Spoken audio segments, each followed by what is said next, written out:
I drop kicked the door. And I was like, pow, pow, pow.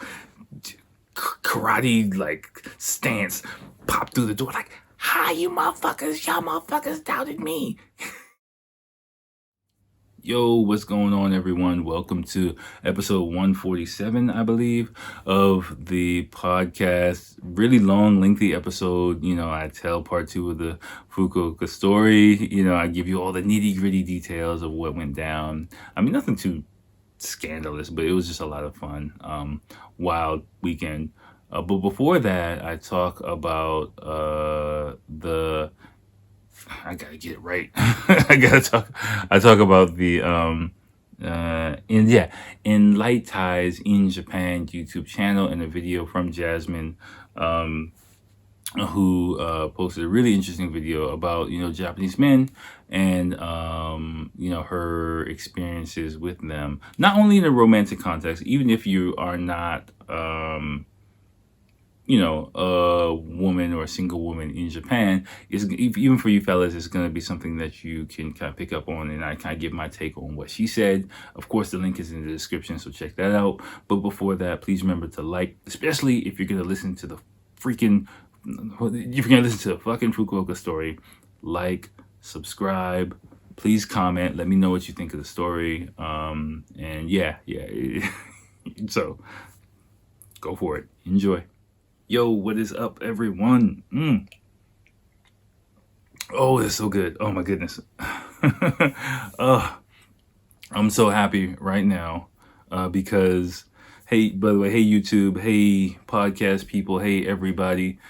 Oh, I'm so happy right now because you heard me in previous episodes talk about my favorite beer of the moment, this Kirin Ichiban Shibori half and half, the Kuronama. Woo, we're like, in the previous episode, I was just like, housing a bunch of them, but I was if you listen to the previous episode, I was saying I was in the mood for beer, so I was like, man, fuck it, I got some wine in the fridge. I was like, fuck it, I'm going to drink some beer tonight. So I went to my local grocery store, and they still had some of this beer. Like, it's not really like a popular grocery store, so I imagine they just weren't selling. They got stock. So I was like, fuck it. I was just like housing beer. I forgot to bring like an eco bag because now you have to pay extra for plastic bags here. So, I drove there. It's like right around the corner. I just drove. So I was like stuffing fucking beer all in my pockets. Like, I was like, fuck it, I don't know. You only live once, so I don't know when the next time I'm going to have a chance to drink these. So I got like 4 of these in the fridge. But I was looking like beer pregnant. I came back in the house. My wife was like, how many beers do you have? Like, the hoodie I'm wearing was just all weighed down with beer. So no, but I'm just happy. I did not think I would have the chance to drink this, but I purposely went to that supermarket for the off chance that they had some of this shit left, and they have tons of it there. Like, so I'm seriously like, for New Year's, I'm probably just, hopefully, it stays in stock for the next couple of days I might just have to say fuck it. I got tomorrow off, or sometime the next couple of days, just say fuck it and just clean them out. Because I think it's on sale. It's not even that expensive. Just clean them out and just let it sit in the house, and then just put them in the fridge periodically. I might just do that. And yeah, just roll up there looking all crazy with like a with like a box, like just loading everything fucking in there. But I might actually do it. Now that I think about it, I might actually do that. Like, no, I'm good. You fitting like 35 beers in this fucking box and like walking that shit out of there. That would look crazy, but it might be necessary, to be honest with you. But yeah, no, we're here for episode 147, I think. And yeah, it's gonna be a good episode. We're gonna finish up the Fukuoka tale. That's why I got beer to talk about it. But before we get into some bullshit, let's talk about Jasmine. Hello. Hopefully you have a chance to watch this episode. Well, from Jasmine from Enlightize in Japan.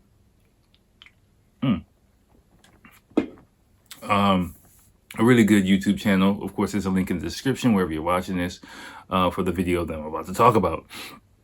But I stumbled across her content when I was doing research for, the video bringing to light the issue with another Japanese YouTuber, which I won't mention or talk about.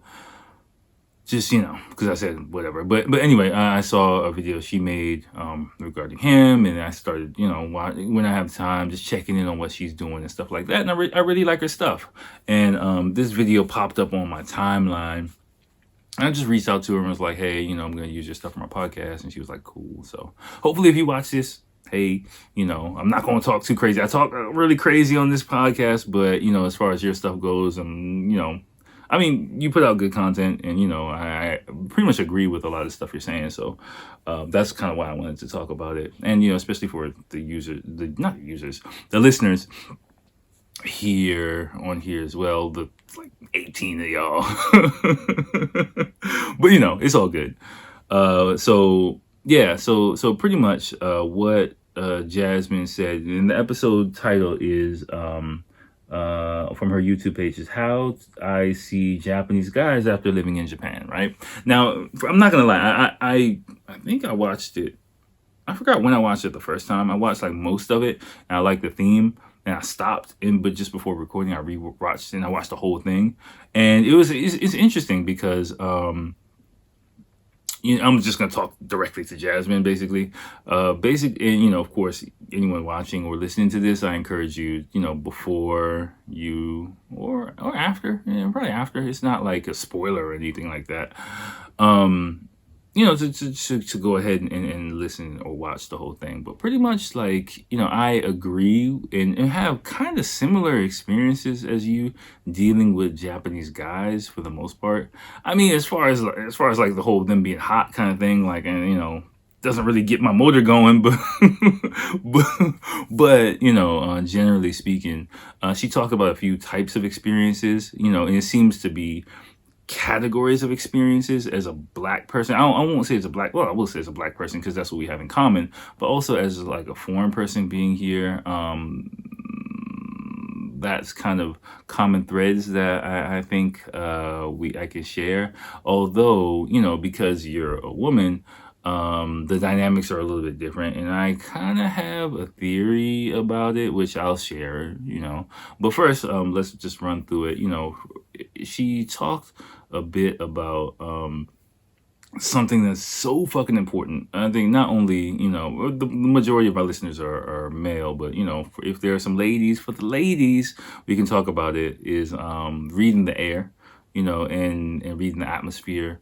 Which is super important. It's a fucking skill. It's a necessary skill for not only dating, but that's what I was misled because I thought it was going to be about dating, but it's just interacting with Japanese people in general. You got to be able to read the air. You got to be able to read the atmosphere of a situation, of people.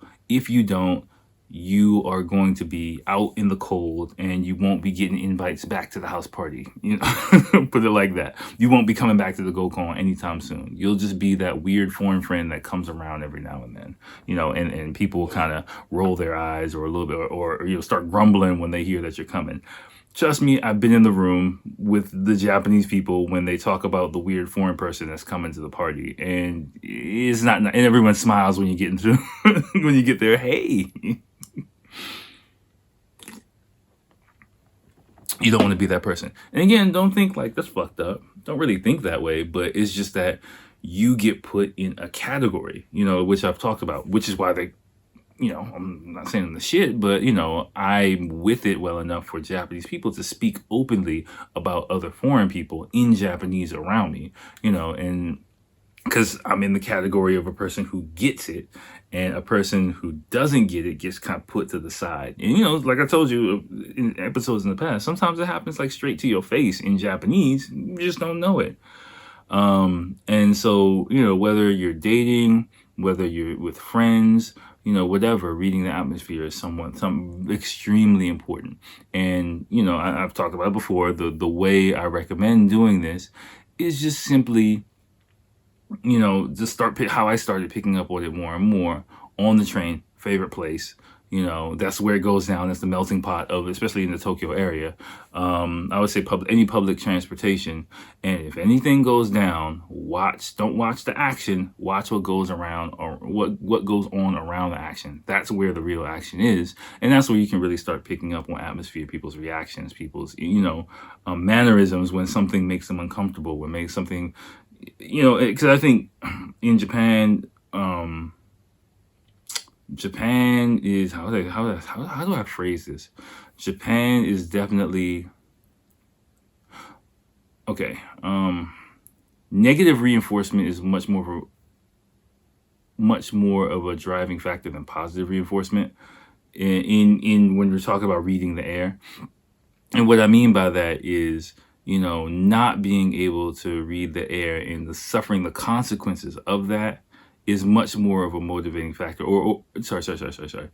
Reading the air and picking up on negative reactions to people snaps people in line a lot faster than, seeing positive reactions from people. The fear of, negative reaction from other people is a really, really heavy kind of thing. And so even if someone is acting out and you might not see anything directly or hear anything directly, the atmosphere changes negatively. And for the most part, the person doing the action reacts to that, or they lash out against it in some way, in a very subtle way, but it is there if you can pick up on it, so seeing like this, duel of, I don't know, battle of wits kind of thing, is really, really kind of interesting. So you got to just be able to do this. Like, you have no idea. Like, you won't get it immediately, but you just got to do it. Now, what else did she talk about? Fashion, of course, is very, very important. In Japan, I've talked about this in previous episodes, but just being put together, being able to put together an outfit is, in some degree. Although sometimes I see a lot of outfits here that I'm just like, what the fuck are you wearing? I see outfits, I'm like, yo, what the fuck are you doing? But I say that's mainly on the women's side for me, and I guess it's mainly because I'm a guy, I pay more attention to fashion for women.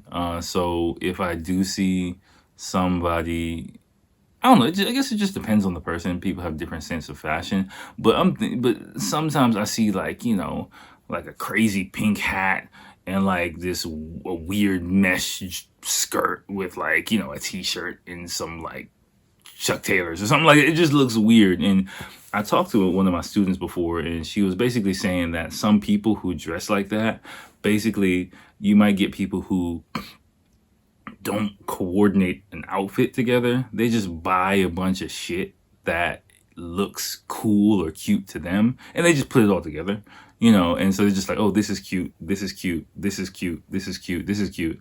And they just put it all together and it just looks really fucking crazy, So there's like one category of people who do that. I don't see it so much on the men's side. Generally speaking, if a guy, especially in the Tokyo area, is trendy, fashionable, he's gonna be really, really particular about his clothes, pay attention to it, whatever type of style he has. The interesting thing Jasmine said, though, was about Japanese guys being considerate and careful and shit like that.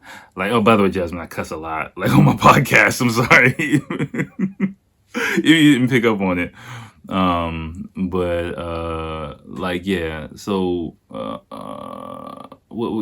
Just being considerate and stuff like that. I mean, you probably know as well, like just me talking to younger guys, generally speaking, they're trying to get in your pants. I think there's, and I'm just using a point of reference, like a few Japanese guys, like I've had these type of deeper conversations with in my head, and that because I would say there's an intimidation factor when Japanese guys are dating foreign women. I would imagine, especially like a black woman, they, or a woman of color, let me say that, they, might feel like, okay, I got to get up for this, and I know I got to be chivalrous, and I got to do this. So they'll put more effort into being attentive and things like that they might not, as far, put into like a regular Japanese woman. Again, this is just completely wild speculation on my part, but this is kind of the feeling that I get, with the hopes of they can, bag the big one, you know what I mean? Like, fulfill their desire to, what I'm saying, get a little action. Like, or, develop a relationship or whatever, depending on the guy. But generally speaking, like a guy, physical aspirations kind of come first. So I kind of get the feeling like that might be where a lot of the chivalry comes from. I would, I don't know if you not physically, but, have been in a long-term relationship with a Japanese guy. But then again, to be in a long-term relationship with a Japanese guy, I would imagine it would be a guy who actually gets you as a foreign person, would be, a person who is not like the guys you talked about on OK Cupid. I think that's what you said. But who, is just like, I like black music and I like this. And I get that too. Well, no, let me pause. I used to get that when I was single. I go out to a nightclub and, in the Shibuya area, not so much in the businessy areas, of course, not like in Shimbashi or Ginza, stuff like that, but in a nightclub in Shibuya or Roppongi or stuff like that, depending on the club, if it wasn't like, depending on the club, like I, of course, like I get the, super excited, super Genki. I like, Biggie. Good for you.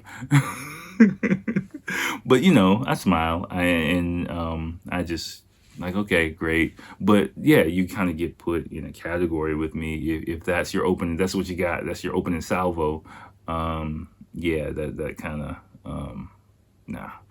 But again, what it is for me personally, I think what it is it's an indicator of a person who sees me as.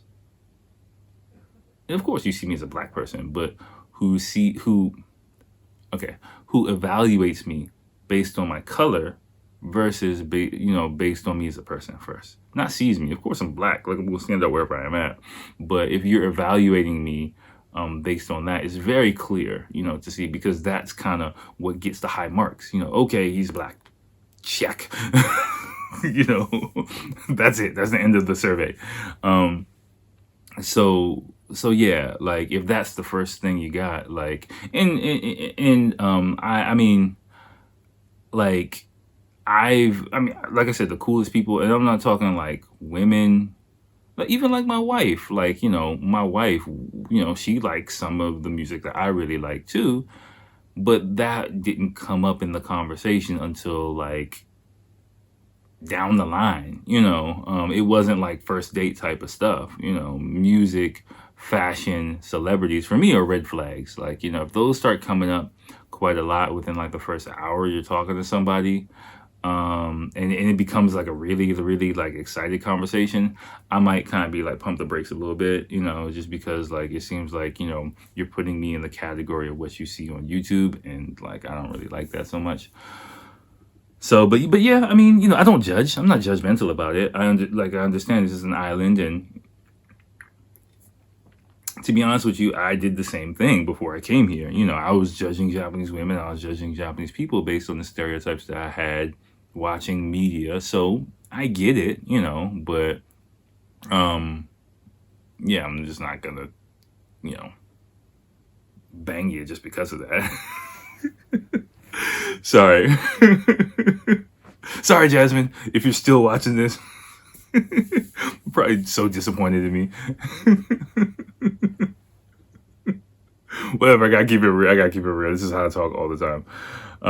But anyway. All right, so so the last thing she talked about before I get into my story, I'm gonna take lots of beer breaks, by the way, just to let you guys know. Yeah, it's older people. One thing, I could feel you when you were talking about older people. Like, yeah, that's kind of a thing. I've heard it from, I'm an English teacher. I've heard it from coworkers as well, female coworkers, and I've seen it, and I mean, you kind of picked up on, I think, the best defense mechanisms, fight without fighting, if you will, like Bruce Lee style, like don't let them, inside your defenses where you get to the point where they are saying something creepy is the best way to go. It sucks that you have to deal with that. I think where it comes from for me, is basically a lot of my impression, a lot of the businessmen who do that, like older guys who do that, they're basically in loveless marriages at this point. They're not like close, emotionally connected to their wives at all. They're pretty much the ATM.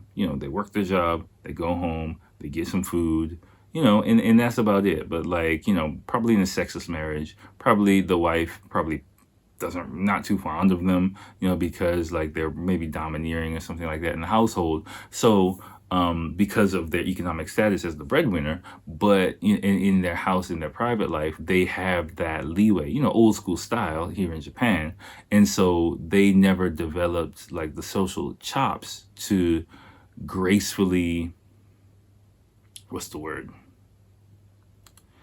Gracefully allure someone. I feel like there's a better word for that, but but you know what I'm saying, like because their interactions are what hostesses,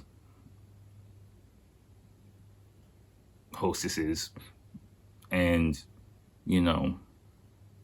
delivery health massage girls and prostitutes probably. I'm gonna be honest with you, like like this is what I've heard firsthand, that like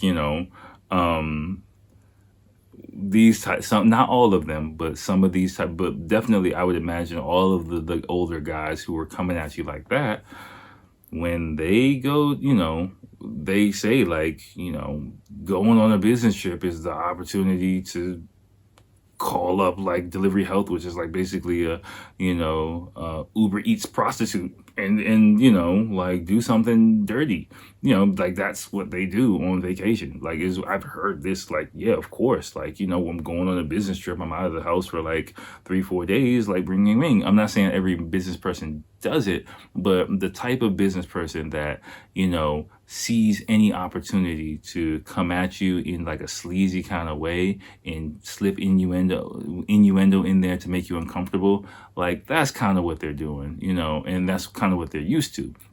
They're proposition hostesses left and right.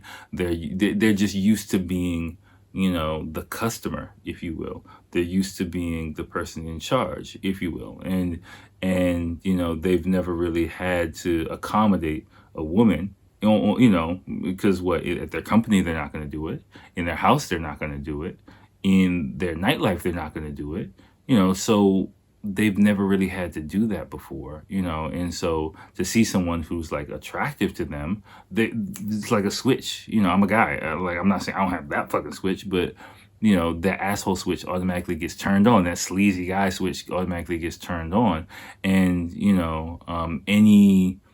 any indication that a person, especially when they know that they're in a situation where they can kind of get away, where they feel they can get away with it without any repercussions. Like, of course, now in the office or things like that, that's not really socially acceptable. They can't really do it on the train without getting arrested. You can't really approach a woman in a bar, because Japan's not really structured like that.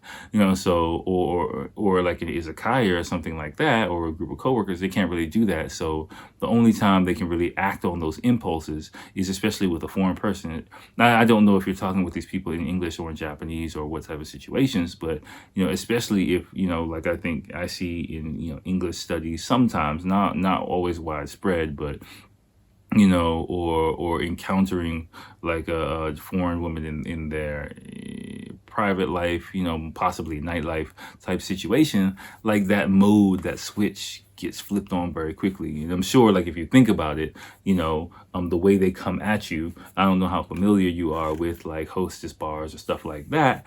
It kind of equates to that. They kind of start looking at you like a piece of meat / hostess or / whatever, and they kind of slip into that mode very easily because that's all they got. They don't got no, basically they don't got no game, you know. I mean, it's not like a cool, chilled out. I mean, I've met older Japanese dudes who do have game, you know, who are cool, you know, who do know how to talk to a woman, you know. But I meet more of them who just don't know what the fuck they're doing, you know, and they want to talk to me about that type of shit too, you know. And sometimes I get stuck in those conversations too, where I'm just like, okay, you know, and I got to hear about some guy like, you know, at a hostess bar or whatever. It is what it is, you know. But for the general listeners, I think, you know, whether you're a guy or a girl, whether, you know, whatever your age, you know, it's not so much dating. Like the title gave me the impression it was strictly about dating. That's why I clicked on it for, you know, because I'm so strictly skewed on the guy side. I kind of sometimes try and, you know, throw a bone to the female listeners that are out there somewhere, however, like 4 or 5, I don't know. But anyway, so I clicked on it thinking it was more dating stuff, but I think it is applicable for anybody just understanding, you know, the range and categories of the male psyche here in Japan, and some tips on, like you probably heard me talk about as well, some things that you kind of need to know, you know, be up on, just so that, you know, you have a kind of smooth experience, I'd say, you know, and can get along with people. Like that's what it's all about, really. And get along with the people you want to get along with, and avoid the people that you don't want to fucking deal with. Pretty much is what I'd say. So, okay. Let me get another beer. Let me stop this and get another beer, and then we're gonna get into some bullshit.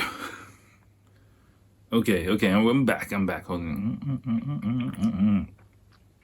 Yummy. Okay. I'm surprised I can taste this beer, actually, because I was fucking up a pomegranate earlier, man. Like, you know, I told you it's pomegranate season. That's my favorite fruit. And yeah, you know, we have a couple more left over from Costco. Hopefully, I'm going tomorrow. I'm going to take a run out there tomorrow. Hopefully, they have a few more, you know, and one more case I can get squeezed in before pomegranate season is over. Hopefully, fingers crossed. But yeah, I was fucking one up before I had to take my son to bed. I was like, yo, go ahead, you go take a pee. I'm just going to, you know, munch this down, and then I'll come read you a book. But yeah. Anyway, but I digress. Okay. So let's get into part 2, and probably the conclusion, hopefully the conclusion of the Fukuoka story. So if you're a first time listener, again, go back. I'll probably put a card or something on somewhere in this motherfucker. But basically, previously, you know, my friends Jeff and Will, we arrived in Fukuoka, you know, on the fucking crazy flight. And oh my goodness, excuse me, I'm sorry about that. I was trying to think of it. I forgot to message Jeff and ask him, but if I think about the timeline of when we arrived, I'm wondering if we took a nap, we probably ate, took a nap, then went to go. See, that's what I don't know. I'm trying to think, because we were definitely outside somewhere when we were planning to go meet Jeff's friend, right? So it would make more sense, like, after we arrived, we took a nap, then went to go get something. So probably, I mean, we might have been hungry or might not, I don't know, but it makes more sense if we arrived in Fukuoka, took a short nap, then went out to go meet, to eat, and then meet Jeff's friend. Makes most sense, but fuck, we drank a lot. So, but I don't know. So I don't remember. But you know, whatever. The order doesn't fucking matter. You know, there was a nap. There was some Indian food, and you know, we were on our way. And so we were outside, and you know, on our way there to the bar to meet Jeff's friend. And you know, I was like, oh wait, I gotta go back to the hotel. You know, dusk was falling upon the city. The sun was setting on the city, you know, and night was upon us. It was time to kind of kick the shit into high gear. And you know, I was like, wait, the record scratches. I'm like, I gotta fucking go back to the hotel and change my clothes, change into my nighttime outfit, you know. And they were like, what? What the fuck are you talking about? I was like, yo, like, I need my outfit, you know, my nighttime outfit. And this outfit was not the best outfit ever. Like, I don't even remember what I was wearing. I just remember because I was like, yeah, we're going to Fukuoka, right? And so I was like thinking about what outfits I wanted to wear. And in Tokyo, we have this friend who, in events and stuff like that, coming from work, he would wear like a vest, you know. And so I remember because I was thinking about this for days. It's so stupid. But like, I wanted to wear a vest, you know, like, you know, a dress shirt. I think I wore a dress shirt, a vest, and some pants or some jeans or some shit like that. Something simple, right? You know, but I wanted to wear a vest, you know, and I was like, yeah, a vest would be cool. And like, but I knew I couldn't wear a vest in Tokyo because this other dude is also black. And so, you know, if I wear a vest, everyone was like, oh, you're copying his style, you know, so I couldn't do it. But Fukuoka was my chance to wear a vest. So I went, like a cheap, I didn't even get a nice vest. I went out like Uniqlo, got like a vest, you know, because you're in a nightclub. Come on now. If you're in a nightclub, generally speaking, like your shoes don't need to be nice. That's one my cousin who took me out when I was 17 years old to my first nightclub. That was the first thing he was like, don't wear no nice shoes to a club. No one's gonna see your shoes anyway. This shit doesn't fucking matter. You know, so your shoes don't fucking matter, and the quality of your clothes generally doesn't matter as long as they look nice under like, you know, black lights or dim lights and shit like that, right? Like that's generally my rule of thumb. You know, if I wear a t-shirt that looks cool and under dark lights, you know, or outfit that's kind of put together in some ways, color coordinated, you know, and maybe like a hat that makes you look fucking cool, you're good. So but yeah, I was like, I'm on some vest shit, you know. so I wanted to put on my vest, and, you know, and so they were like, so these motherfuckers thought like, you know, they were like, all right, yeah, go ahead, you know, and they wanted to fuck with me. Yeah, I could tell like they were kind of being condescending to me, like looking down on my outfit changes. But you know, I'm like, again, because they were like, yo, why are you breaking up the group? Like, but I'm told you, I'm the rogue guy. Like, I'm like, fuck this shit. I need my outfit changed right now. I'm on vacation. I'm going to do it my way. This is my me time, damn it. You know, yeah, we're together, but this is also my time to relax. So I'm going to relax the way I want to relax. So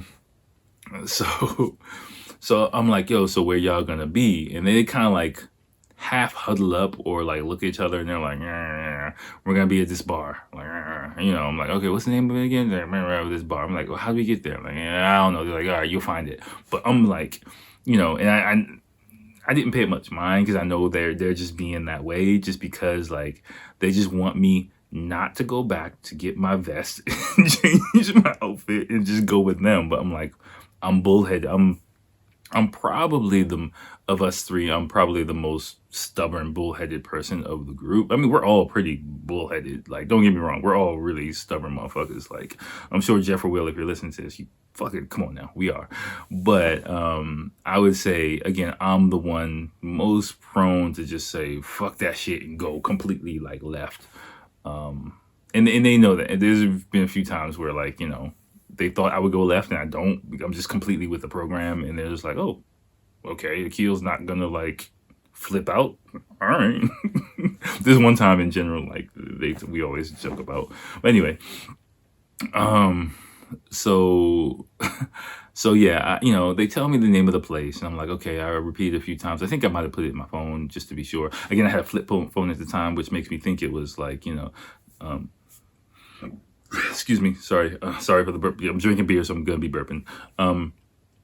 You know, 2010, 2009, you know, because I definitely had like an iPhone 4 during the East Japan earthquake. So it was before 2011, definitely, right? So I have my flip phone. Keep this in mind, right? So I go back and change my clothes, and I think I was, I bought a drink on my way back to the hotel or something. But I don't remember what happened. But when I get, again, remember, I'm 0 or 100. When I get worked up, I get worked up, right? So I just remember changing my clothes and realizing, like, these motherfuckers left me, and they think I'm not gonna be able to find them. They just purposely, I know, I think I called them. It's like, yo, y'all at the place? They're like, yeah, we're at the place. And they're like, I'm like, how you get there? They're like, I don't know, you'll figure. That's what happened. I called them to try to like get directions, and they were like kind of half playing me, like, yeah, whatever, you'll figure it out, whatever, we're at the click. I'm like, y'all motherfuckers. Y'all motherfuckers. I mean, I knew they weren't trying to ditch me, but I know, we're friends. I know they're fucking with me. And they're fucking with me because they don't think, they think, ha ha, he went back to change his clothes. We're at the bar hanging out. He's not going to know where we are, ha ha. And I get pissed off.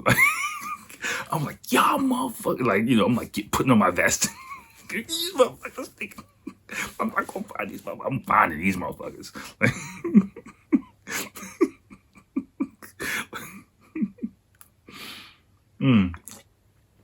Oh gosh, right.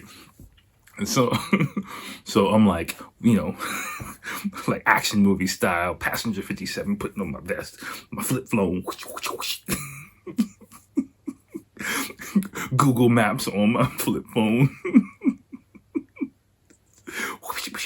Like, okay, I got these, because they know, maybe they underestimated the fact that I'm actually pretty nerdy when it comes to researching shit I'm interested in on the internet. Like, I'm really, really, I go deep. If it's something I want to find out about the internet, I'll go like deep and figure out, like, okay, I gotta find this, and I can find this, and I can go here, and I can find. I like doing that,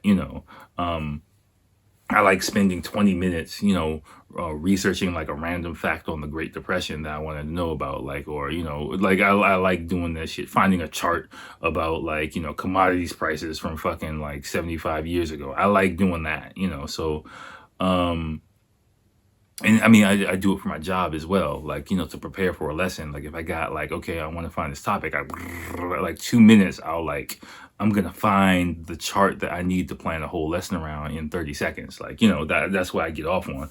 So with my flip phone, I'm like, these motherfuckers, and I'm like, I had a drink. I think I had some extra drinks in my room. So I'm like drinking in there. I'm like, so I go flying out the door with my vest on. I'm like, I'm gonna find them. So I remember like the interface for this is a flip phone bullshit ass like interface. It's no real time directions on Google. It's like a dot that with a line to it. It was fucking crazy, right? So 10 years ago, fuck, we've come a long way, people. So So the only thing I remember about finding this place is I get into the general area of the place, but I don't know where I'm at because it's the street. I forgot the Japanese name for it, but it's a street. It's called Bad Children Street or something like that. How it translates to, but I can't remember the exact word of it. I say Bad Children Street, and everyone's like, "Oh yeah, I know what you're talking about." It's kind of like the Shibuya of Hakata, basically. So I'm walking. And I see this dude, right? And of course, like, he's a regular dude. He's a black dude. But he struck me because he was sitting on the street alone. Like, he's kind of a catcher, which is like, excuse me, sorry, guys who are their job is to try and like attract people into like a nightclub or a bar and stuff like that. But the thing about this dude, he's a black dude. Like, I mean, I'm about 30 at this time. He's probably 40, pushing 40 years old. Taller than me. I'm 6'2", but he's taller than me. But he's dressed like Tupac in the early 90s. Like, he's got the bandana. I think he had the bandana tied to the front, if I remember correctly. Or no, it was kind of funny. maybe it's either top to the front or top. But it looked weird. Like he was all backwards. He wasn't red. It was blue. He had the hoop. That's what, he had like the hoop. He had the hoop. The Tupac had the like pin, but he had the hoop earring, the hoop nose ring, and like the Oshkosh Bagosh overalls with the with the one thing hanging on that I used to wear when I was in 5th grade. And I was just like, I mean, now that's like kind of cool, but like, clearly, like this is 10 years ago. This is 90s fashion. It was not in style anymore. So I was just like, and we kind of make eye contact because we're the only people in the street, and at this point in time, like, it was kind of early in the evening, so it wasn't really people out there like that. So of course, I'm another black dude. It's not like Tokyo or anything. So we just like lock eyes. I'm like, okay, fuck, let me go ask it. He's clearly like works for some nightlife establishment. He knows what's up. So I'm like, what's up? And he's like, yo, man, hey, how you doing? Like, he's super friendly. I'm like, thrown off by this because, it's like a super friendly Tupac is like, what? So I'm like, yo, do you know where blah, blah, blah bar is? He's like, oh, yeah. Just go there. Go here. Down that street, whatever. I'm like, thanks, man. You're my spirit animal, kind of thing. Because because when I went, later we went past that same area and the dude was just gone. And I was trying to explain to him, like, this guy was there who just saved me. And they were like, I don't see anybody. I'm like, no, you don't understand. He looked like Tupac. He was tall. They're like, what the fuck are you talking about? I'm like, all right, fine. Anyway, whatever. So this guy is ingrained in my head. Like, I remember his face. I remember, like, not his face, but his facial expression, his eyes, like his bandana, like his nose ring. Like, I'll never forget that. So, like, I find the bar and, again, I'm worked up. I'm like, oh, yeah, I'm going to get these motherfuckers. I'm checking my flip. I'm like, I'm going to get these motherfuckers. People in that bar must have thought I was crazy. Cause of course I was. Because, like, how I entered this bar. It was like a pub. It wasn't even like a bar. It was like in a basement somewhere. Not too big. They were on the bed. But I drop kicked the door and I was like, pow, pow, pow. Karate like stance, popped through the door like, hi, you motherfuckers. Y'all motherfuckers doubted me. Y'all didn't think I could do this shit. I'm in this bitch.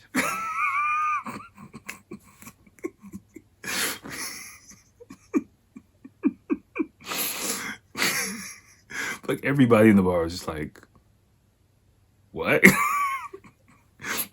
And, like, the Jeff and Will's face, priceless. Like, that's what I did it for. They were like, oh, we didn't think you'd find this. I was like, I know, god damn it. That's why I fucking did this. I got my revenge. Y'all bitches don't doubt me.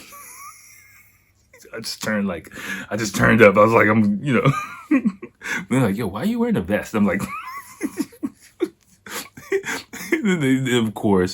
of course, like, I'm all hyped up. And then they're like, yo, you're copying our friend's style. I'm like, no, goddamn it. And I had to explain, like, I just wanted to wear a vest. And I knew that, like, everybody in Tokyo would say that I'm copying our friend's style if I wore a vest. So this is my only chance to wear a vest because I can't do it in Tokyo. This is probably the only time in my life I can wear a vest to go out at night. So I wanted to do it. And then they were like, okay, whatever. This is like, Akil, you're fucking weird, What's up with all you and all these rules? Like, but I have my philosophy on shit. There's a method to the madness. That's what I try and tell people. There's a method to the madness. Like, and Jeff, if you're listening to this, you can kind of understand my psychology, why I was so obsessed with this vest. It was the only time I could wear a vest without getting fucking, chastised by motherfuckers I know. That's it. Anyway.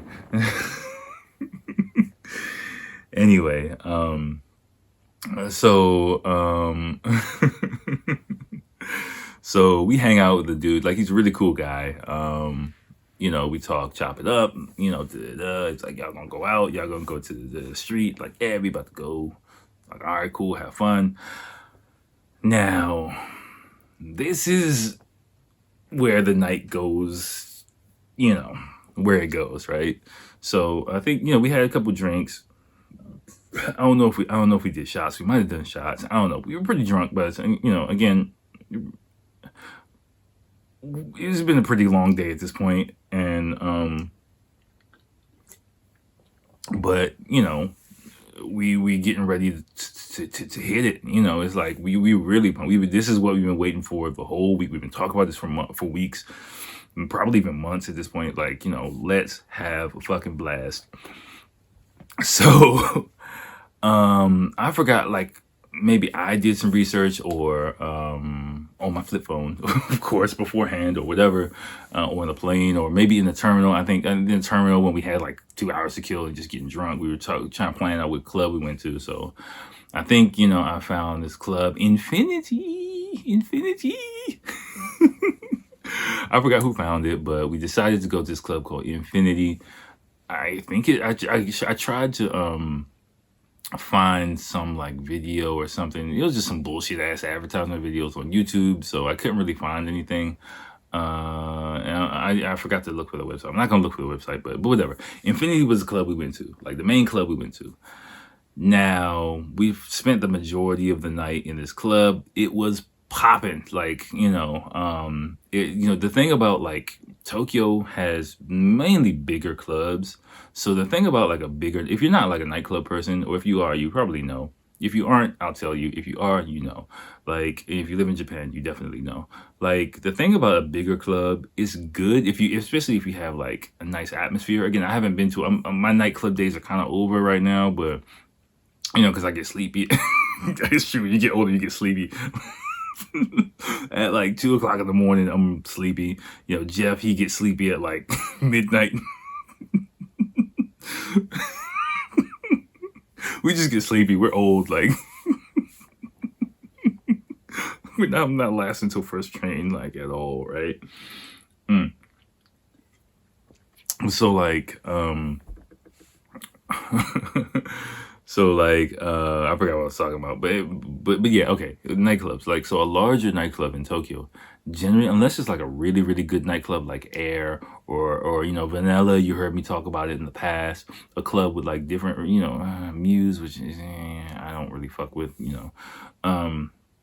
Jeff loves it, but whatever, I don't fuck with it. But anyway, but the setup is pretty standard. Like, for me, a big club with a combination of several smaller rooms is the way to go, right? Several smaller rooms that play different types of music is good. So basically, you're going into like a hive or hub type situation with several mini clubs involved is kind of the ideal situation. One large club for me is not the ideal situation because it's just packed with people, swarmed with people. You can't really like vibe with anyone. You can't really meet people. If you don't like the music there, you're just fucking stuck, and you just gotta deal with it. But at least if you're in a club that has several rooms, you can find the room that's your room, stay there, dominate there.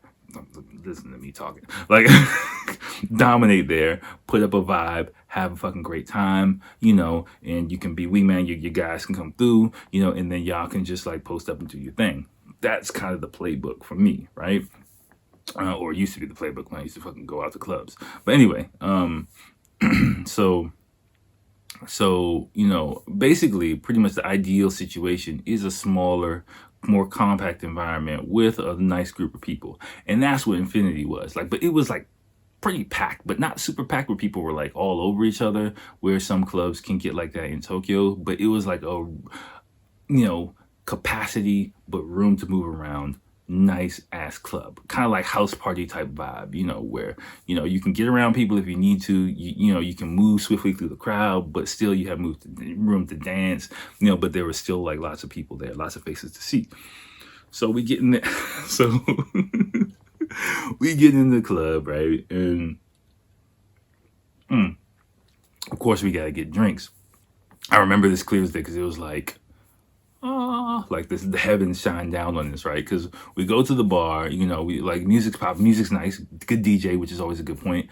Like generally speaking, like the average DJ for me in Japan is not going to be good. They're going to play, like, you've heard me say it before, music from 2009, the same mix of fucking songs, ludicrous from 2006 that they've been playing for fucking the past 15 years because that's what they know.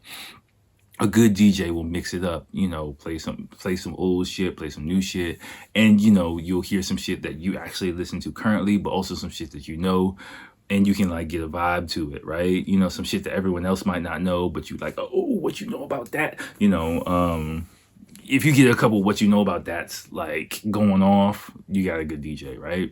In Japan. So because especially if you get like that vibe, and like all the Japanese people, like they're used to DJs playing the same mix every weekend, but then like if the DJ plays some shit where you like, yo, you're the foreign people there, you're like, yo, that's the joint, and then everybody there doesn't know what the song is, but you like, yeah, and you're close, you can see the DJ be like, what you know about, and the DJ starts getting all hype, and then you just like, yeah, then you got a vibe going on, right?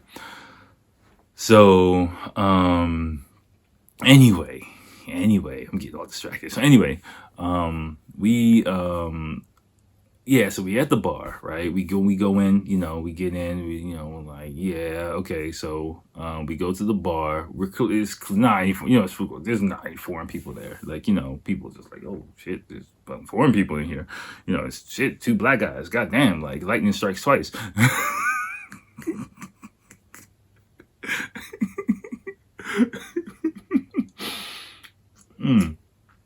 But it wasn't like a hardcore Japanese hip hop. They were playing hip hop, of course, but it was still like a really chill vibe. So really nice music, really nice people, really good vibe.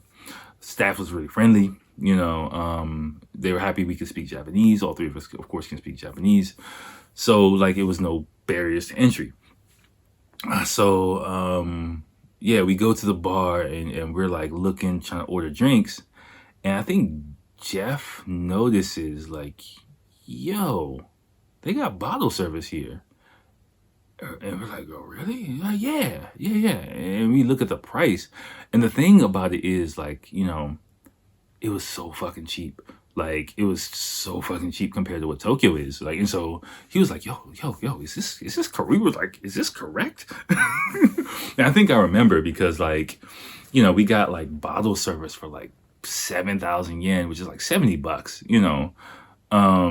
and I'll just be straight up. I'm not gonna pretend like I'm like, VIP Akil. Like, I came to Japan when I was 22 years old. So, I never, in those type of things, they kind of became a thing like in the past, like I'd say 5 to 7 years, like bottle service and tables and stuff like that. But generally speaking, like in Japan, like bottle service and tables is not a big thing in Japan.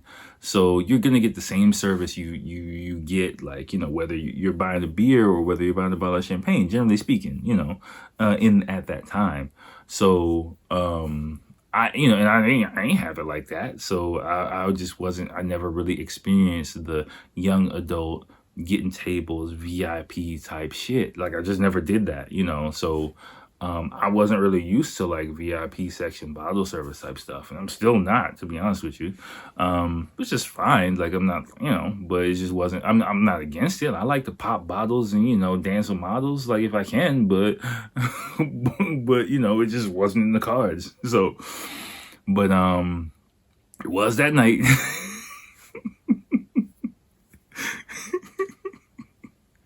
So, basically, I think I remember the price. It was like about 7,000 yen for bottle service, like a bottle of vodka. And we were like, how much? Because like I bought some money with me because I'm like, yo, we're here. Like I'm gonna spend more than my typical budget that I do for a weekend. So and it was 3 of us. We can split the bill. So we were like, we're gonna spend like way more than that on drinks anyway. So we were like, fuck yeah, we getting the bottle service. So this is where it starts to go left, right? So we get a bottle of I think Sky vodka or something like that, but then like not some mini bottle, like a decent bottle. But they also give us a lot of Red Bulls. Now, let me tell you something. Okay. Including this, I've only drunk Red Bull twice in my life. Twice in my life. The first time I drank Red Bull, I was like still in college. I went to go visit some friends in Boston. I drank Red Bull and vodkas like when the NFC championship game, or was it the AFC championship game was on, and I was just bouncing around the fucking like Boston bar with one of my friends, well, she was yelling at me because the fucking Patriots were going to the Super Bowl, and I was just like, dude, I'm rooting for you. What the fuck are you talking about? Like, she's like, no, whatever. Anyway, so this is the second time in my life I ever drunk Red Bull, right? And I'm already amped up, right? So I was like, I saw Red Bull. I was like, I don't know if I should be. I was like, I don't know if I should be doing this. Because I remember the last time I drank Red Bull, and I remember what happened. I was like, I don't know. And, it's fucking Will and Jeff. So like, man, whatever, man, you'll be all right. What the fuck you talk about? And I was like, Jeff, he's just like, man, drink this. He just as soon as they put the bucket down, he's pouring shit. Now, the thing, it's fucking cool because it's like on a little stage and we got, it's good, right? Now, they had some weird rule. I don't know why. They had some weird rule like that we couldn't dance in the VIP area, right? Which is weird. I'll come back to this in a second, right? Oh, hold on. I might actually have to come back to this while I get me another beer break. Hold on one second. Okay, we're back. Yeah. So, I'll come back to no dancing in a second, but like this VIP situation was kind of funny because we go in and it's like it's not a big club. Like it's like a one room kind of small club, but the thing is, like, there was another black dude there, and we was like, oh shit, lightning strikes 3 times, I guess, like, and I forgot, we started talking to him. He was a little bit older than us. He was clearly, I think he was like maybe 40 plus at that time.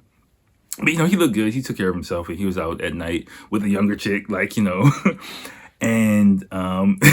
he got sleepy too, I guess, when I think about it. I forgot, I think we talked, and I think he told us that he was from Tokyo on a business trip or something. He was from out of town, but he was on a business trip or something like that. And he was just partying, having fun, met a young chick, like, he was hanging out, and he had this big ass bottle of Grey Goose. I remember that, right? So what ended up happening with this guy, we didn't really talk. It was just him and this girl and this Japanese girl, and he's just vibing, chilling out. Yeah, and we're partying. Eventually, basically, we didn't really talk to him. We just said what's up, and we're having fun. He's doing his thing, we're doing our thing. But what happened eventually, this guy, like, maybe he went to another spot, maybe he got sleepy, but we talked for a few minutes. When he left, he gave us like a magnum bottle of Grey Goose, and he drunk maybe like less than half of it. So we had like a 3/4 bottle of Grey Goose. We had like our Sky, we had a bunch of Red Bulls, and so it just went to like DEFCON 4, like real fast, and so we were like, yo, we just gave him a bunch of that, like, yo, man, thanks. He's like, yo, have fun, it's great out here, like, we just showing love. And then, I'm like doing the Dame Dash. I got, 2 bottles, and then it just starts turning up. I think some Jay-Z is coming on, and then we start, the Red Bull starting to kick in. And, at this point, I don't know what the fuck is going on, but, because, I'm on 100 right now, right? Like the Red Bull's kicking in, the music's kicking in, I'm on 100. But, so, then our characters start coming into play. So I'm dancing around, going all crazy, of course. I'm on a little platform, a little stage, so I'm like, I'm doing my fucking thing. My song comes on, I'm fucking turning up, whatever the fuck I was listening to, I don't even remember. But remember, there's no dancing in the VIP area, right? So there's a VIP staff, and basically every 5 minutes, the staff has to come over to me and be like, excuse me, there's no dancing in here. I'm like, all right, cool, man. I got you. it's all good. No problem. Wakarimashita. Hai. Hai, ryogai But I got Red Bull and vodka in my system, and I've been drinking all day. So I ain't hearing that shit. So like 30 seconds after he tells me that, I'm just like, and then he's got to come over and tell me again. And then like, Will's got to come over and talk to me like, yo, man, like, you're not supposed to dance in here, And then I'm just like, it's all good. I'll just dance smooth and nobody will know. And he's like, what the fuck are you talking about?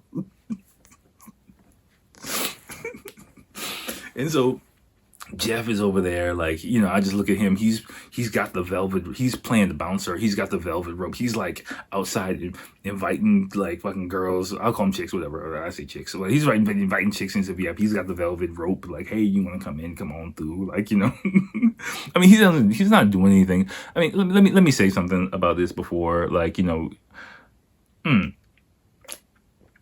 the same way. Like, I'm married.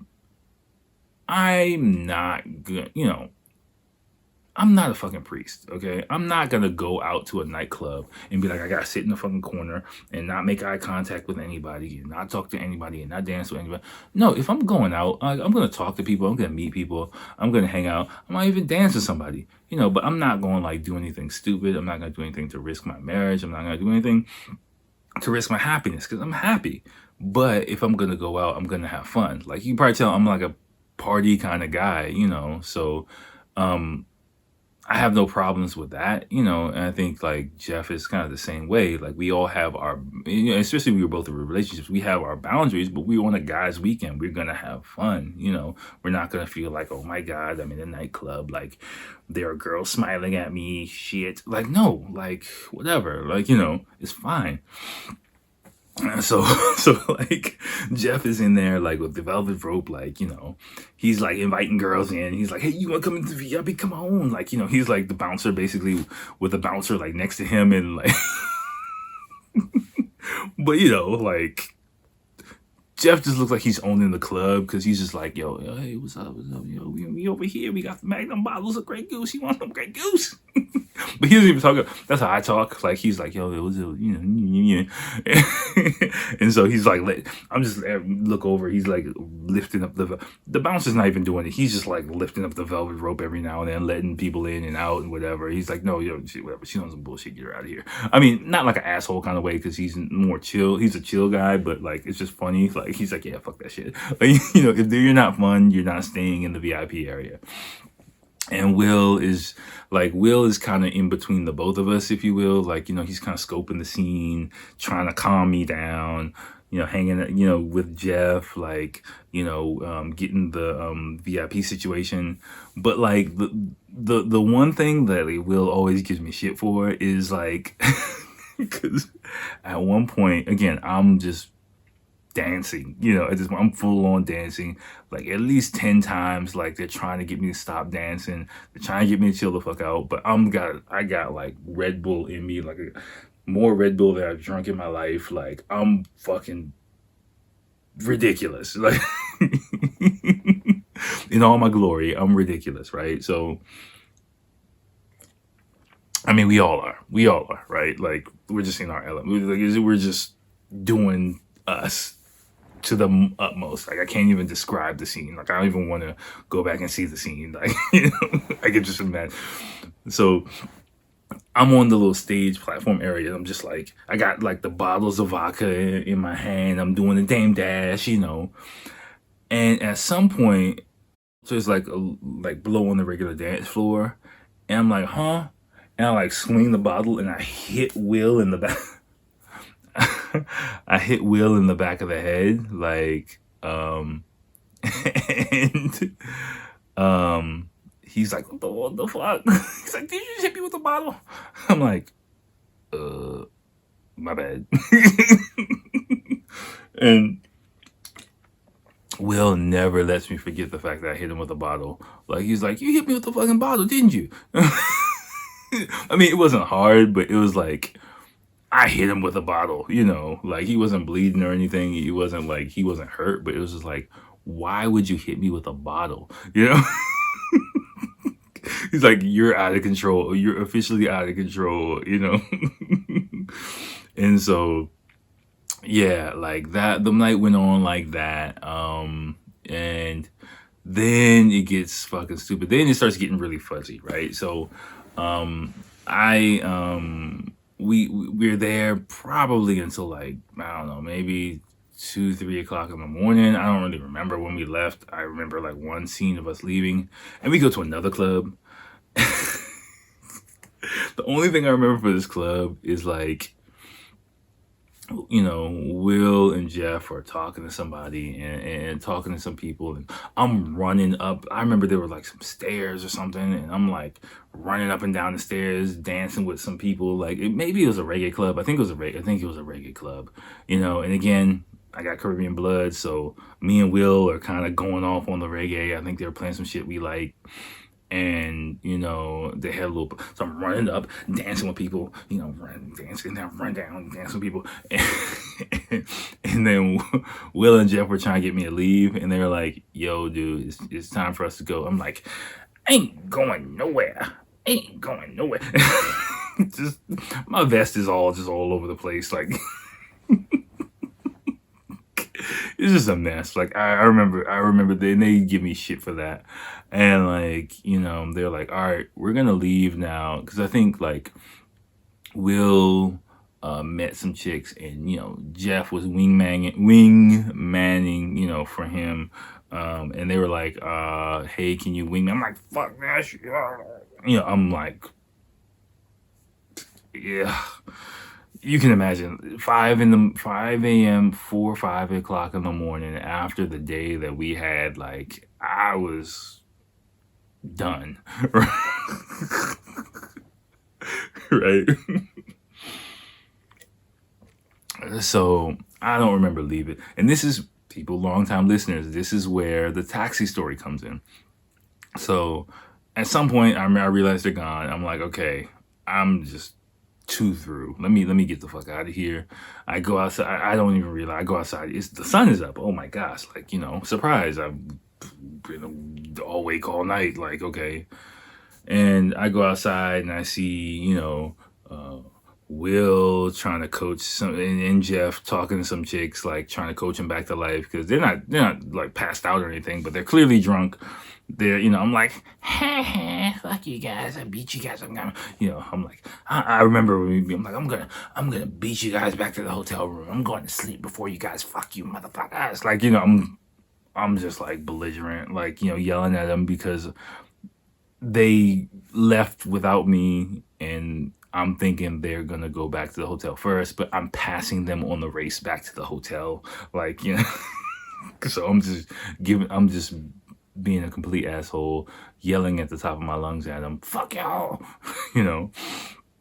which is where, if you remember a long time ago, I told the story about me jumping in a taxi, right? And I'll just tell it again. So I see a taxi, and this is kind of completes the story for people who know the story. So I see a taxi, because I'm completely lost. I'm belligerent. It's 5 o'clock in the morning. The sun is up. I don't know where the fuck I am. My vest is a mess. I'm never gonna wear this thing again. It's ruined.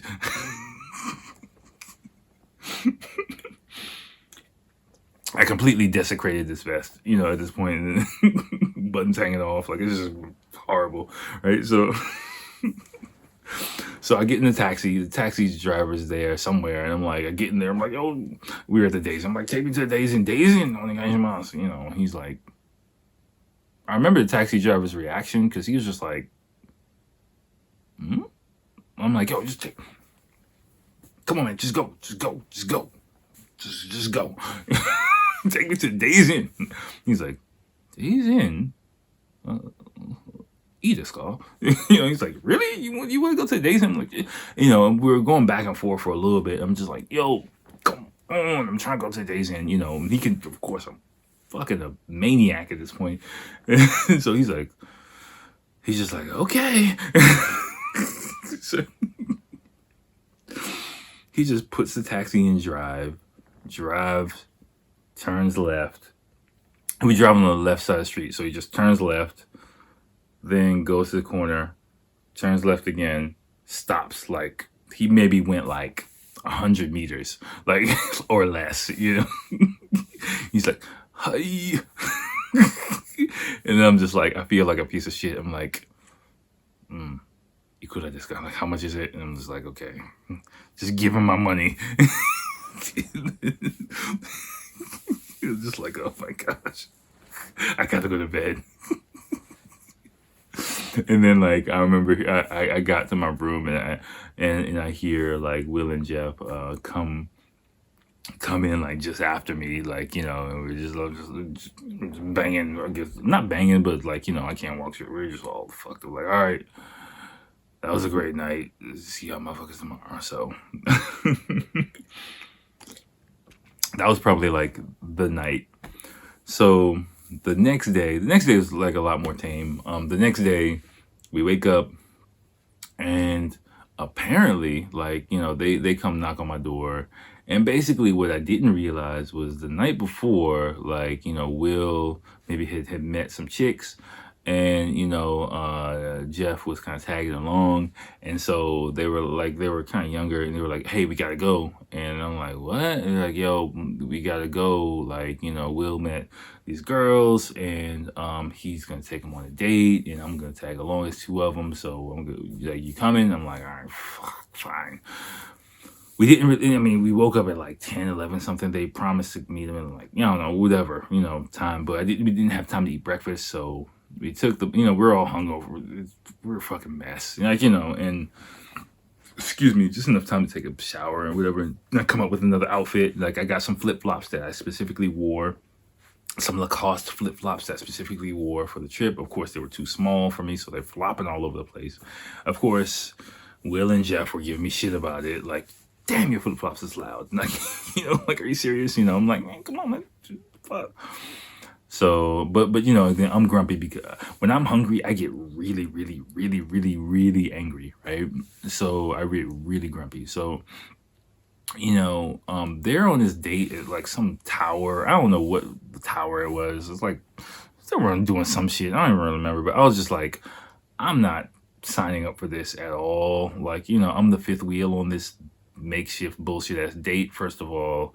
Second of all, like, they're kind of younger, clearly younger, maybe university student, kind of early 20s girls.